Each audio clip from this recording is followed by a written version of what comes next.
Hello everyone, welcome to my YouTube channel. आज इस accountancy class में हम अकाउंटिंग क्वेश्चन के वो पॉइंट सॉल्व करेंगे जो अभी तक मैंने अपने पिछले 2 वीडियो में सॉल्व नहीं करे। ये पॉइंट्स डिफरेंट हैं और वो पॉइंट्स कॉमन थे। ये इन पॉइंट में थोड़ी कैलकुलेशन है, थोड़ी ट्रिक्स है जिनसे क्वेश्चन करने में आपको इजी होगी अगर मैं आपको ये पॉइंट्स इस बोर्ड पे एक्सप्लेन कर दूंगा। पर इन पॉइंट्स के करने के बाद आप अकाउंटिंग क्वेश्चन का कोई भी क्वेश्चन इजीली कर सकते हैं, बट आपको मेरी तीनों वीडियो एक साथ देखनी होंगी क्योंकि उन तीनों में वो सारे पॉइंट्स दिए मैंने जो एक क्वेश्चन करने में आपको हेल्प करेंगे। आइए स्टार्ट करते हैं वो पॉइंट्स जो थोड़े टिपिकल हैं। जैसे मैंने एक क्वेश्चन लिखा हुआ है, prepare accounting question for the following. तो पहला जो पॉइंट लिखा है वो बेसिकली होता है वो सम में है, इसलिए मुझे पहले लिखना कंपलसरी होगा मेरे लिए। जैसे पहला पॉइंट लिखा मैंने, serial number 1, business started with cash rupees 2 lakh and goods rupees 3 lakh। यानी बिजनेस स्टार्ट करने के लिए कैश भी यूज हुआ 2 lakh का और साथ में स्टॉक यूज हुआ है 3 lakh। और कोई इंफॉर्मेशन यूज नहीं हुई है इसलिए सम में 0 लिख देंगे। और इसका जो टोटल आया है इस पूरी इक्वेशन का वो आया 5 lakh। अब इसका हम टोटल करेंगे जैसे मैं आगे पिछली वीडियो में करते आया हूं, तो उसे लिखेंगे क्या, इक्वेशन। इसका टोटल आएगा 2 lakh, इसका 3 lakh plus 0 plus 0 0 0 plus 5 lakh। Next information लिखी है, goods purchased from Ram rupees 40,000। और नेक्स्ट लिखी है, goods sold to Mohan on credit rupees 20,000। मैं दोनों इंफॉर्मेशन लिख ले रहा हूं। पहली इंफॉर्मेशन लिखी है सेकंड नंबर पे, goods purchase from Ram rupees 40,000। और थर्ड नंबर पे लिखी है, sold goods to Mohan rupees 20,000। इन दोनों पॉइंट्स में एक चीज सिमिलरिटी है कि दोनों ही क्रेडिट है, यानी दोनों उधार है। ये जो सामान परचेज करा है ये राम से खरीदा है और ये जो सामान सेल किया है ये मोहन को सेल किया है। इसका मतलब ना तो यहां पैसे आए हैं ना यहां पैसे आए हैं, तो इसका मतलब आप दोनों में कैश कहीं यूज नहीं हुआ है, ना यूज हुआ है ना सोर्स हुआ है, इसलिए इस पर कोई इफेक्ट नहीं पड़ेगा। तो पहला ट्रांजेक्शन देखिए, goods purchase from Ram, Ram से 40,000 रुपए का सामान खरीदा है। जब हम कोई सामान खरीदते हैं तो हमारा स्टॉक बढ़ जाता है, अंडरस्टैंड। पर 40,000 का जो इफेक्ट पड़ेगा दूसरी जगह वो पड़ेगा क्रेडिटर पे, क्योंकि जिनसे उधार खरीदते हैं वो क्रेडिटर होते हैं और जिन्हें सेल करते हैं वो डेटर्स होते हैं। बाकी सब जगह 0।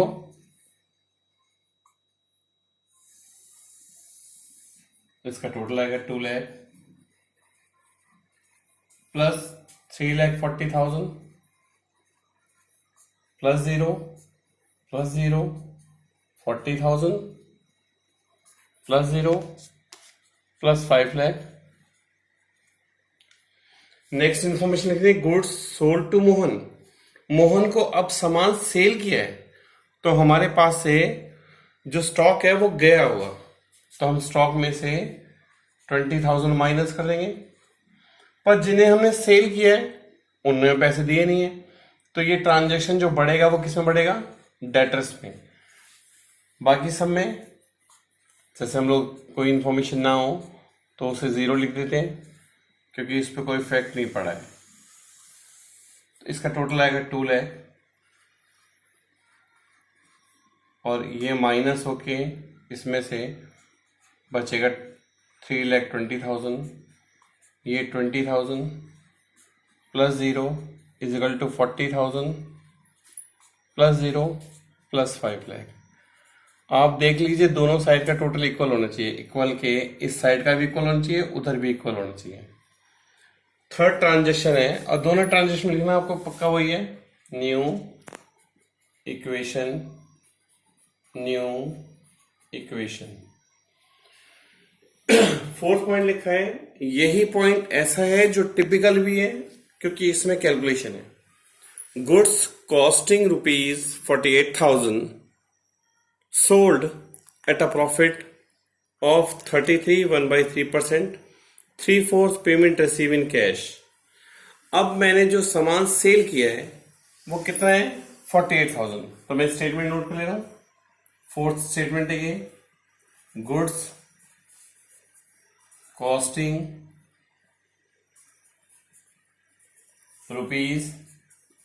₹48,000 sold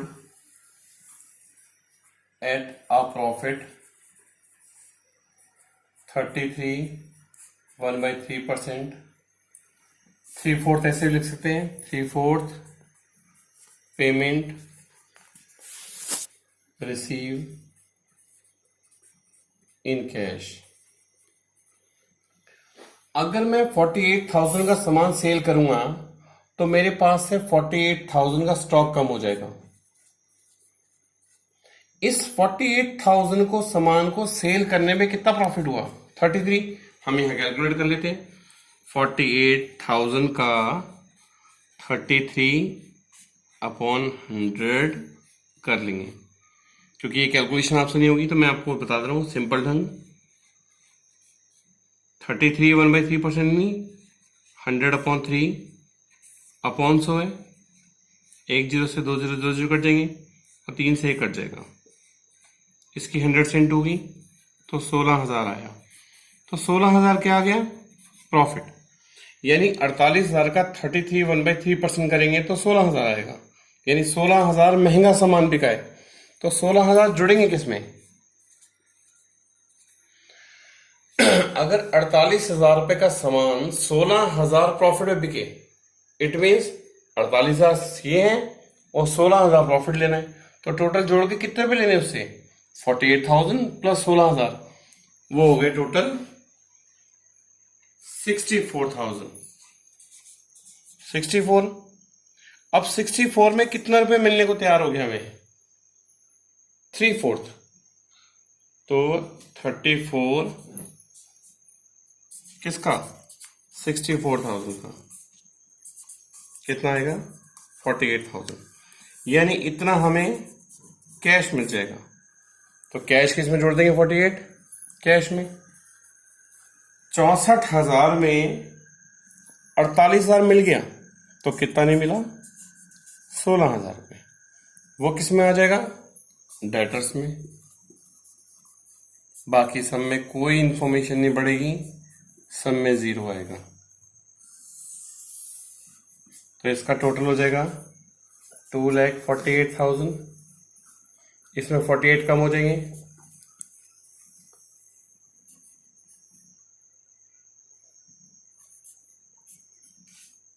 इसका टोटल हो जाएगा 36,000 प्लस 0 40,000 प्लस 0 प्लस 5,16,000। इसको लिखेंगे क्या, न्यू इक्वेशन। फिफ्थ पॉइंट है इसमें, goods costing ₹20,000 sold at a profit 5% loss. तो हम लिख लेते हैं, goods costing ₹20,000 sold at a loss 5%, out of which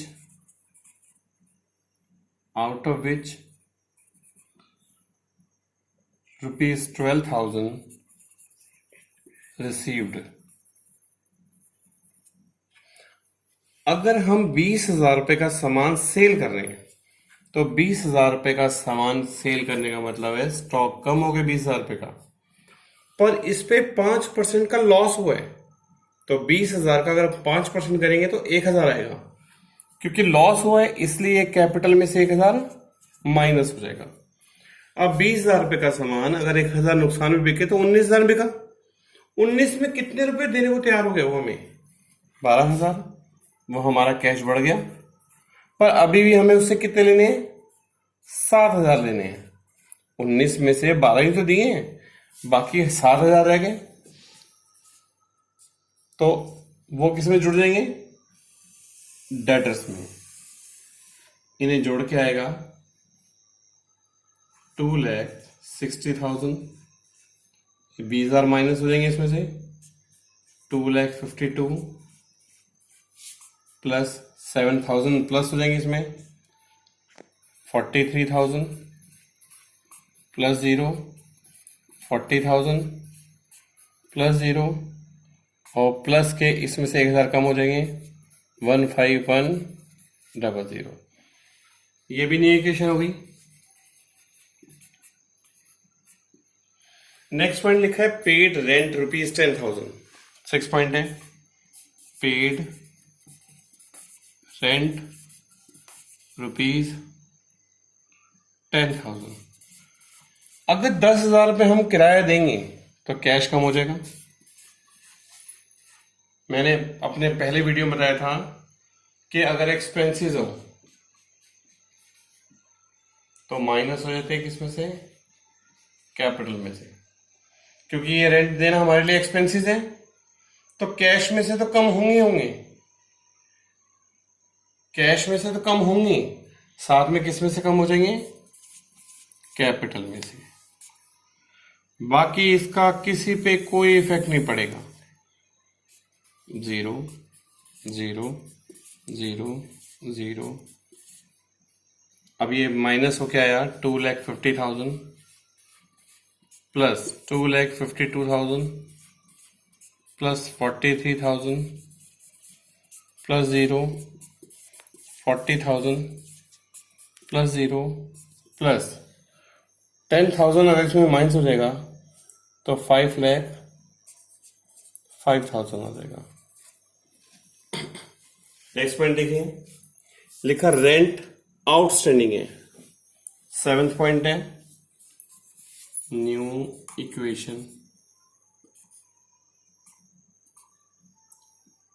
rent outstanding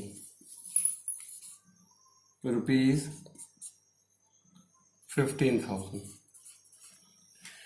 आपको मैं बताना चाहूंगा कि आउटस्टैंडिंग का मतलब होता है कि हम किसी से सर्विस तो ले लें बट हमने उसे पेमेंट नहीं किया। जब हमने उससे सर्विस ली होगी तो काम तो हमने इसी साल करा लिए बट इस साल पेमेंट नहीं किया, तो ये हमें रुपए देने हैं। इट मीन्स कि ये आउटस्टैंडिंग है। कॉलम बना रखा है मैंने आउटस्टैंडिंग का। आपको ये जो अमाउंट फिल करनी है वो इसमें करनी है, पर आप ये ध्यान रखिएगा कि ये जो 15,000 रुपये आउटस्टैंडिंग है वो खर्चा तो इसी साल का है, इसलिए माइनस किस में से होगा? 15,000 कैपिटल में से, पर ऐड किस में होगा? आउटस्टैंडिंग में ऐड हो जाएगा, क्योंकि ये खर्चा इसी साल का है। बाकी किसी पे कोई इफेक्ट नहीं होगा, क्योंकि ना तो इससे कैश गया है और ना ही इससे कैश आया है। तो इसका टोटल आएगा 2,50,000 plus 2,52,000 plus 43,000 plus 0, 40,000 plus 15,000 plus minus हो जाएगा 4,90,000 हो जाएगा बच के। इसके बाद जो नेक्स्ट पॉइंट है प्रीपेड इंश्योरेंस। 8वां पॉइंट है प्री पेड इंश्योरेंस ₹10,000। 15,000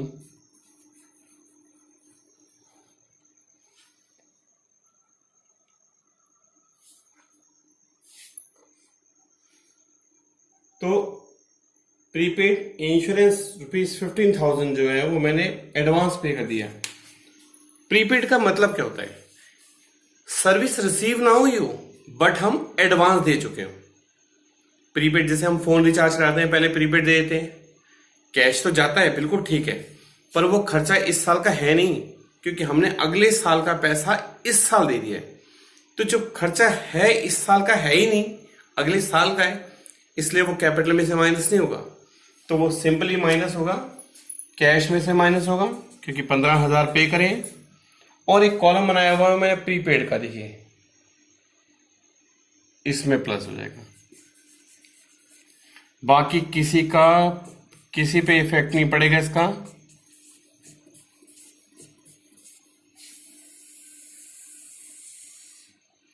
इसका बचेगा 2,35,000 प्लस 2,52,000 प्लस 43,000 प्लस इसे जोड़ के आ जाएगा 15,000 प्लस 40,000 आ जाएगा, इसमें 15 आ जाएगा प्लस 4,90,000। इसको लिखेंगे न्यू इक्वेशन, ऐसे इसमें लिख देंगे न्यू इक्वेशन। 9th पॉइंट लिखा है इसमें,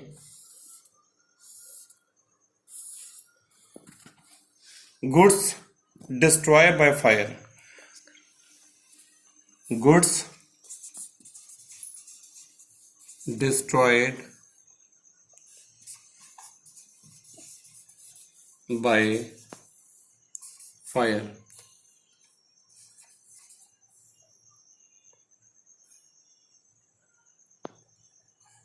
Destroyed by fire ₹10,000। 10,000 रुपए के सामान में आग लग गई। आग लगने से सामान तो चला गया मेरे पास 10,000 का, माइनस हो जाएगा स्टॉक में से, पर ये 10,000 का लॉस हो गया मुझे। और लॉस और प्रॉफिट किस में से माइनस प्लस होते हैं? कैपिटल में से। बाकी किसी पे कोई इफेक्ट नहीं पड़ेगा। जैसे मैंने आपको कहा था, लॉस और प्रॉफिट जो ऐड होते हैं और लेस होते हैं वो किस में से होते हैं बच्चों? कैपिटल में से। तो इसका टोटल आएगा 2,42,000 plus 43,000 plus 15,000 is equal to 40,000 plus 15,000 plus 4,80,000। इसे लिखेंगे new equation. Last point, cash receive from Mohan. 10th और last point, cash receive from Mohan ₹10,000। अगर मोहन से हमें कैश रिसीव होगा तो कैश अकाउंट बढ़ जाएगा अपने आप ही, क्योंकि हमें पैसा मिल रहा है। पर मोहन वो है जिनसे मैंने रुपए लेने थे, वो मेरा क्रेडिटर है, तो क्रेडिटर में से माइनस हो जाएगा कितना? 10,000 रुपये। बाकी किसी पे कोई इफेक्ट नहीं पड़ेगा इसका।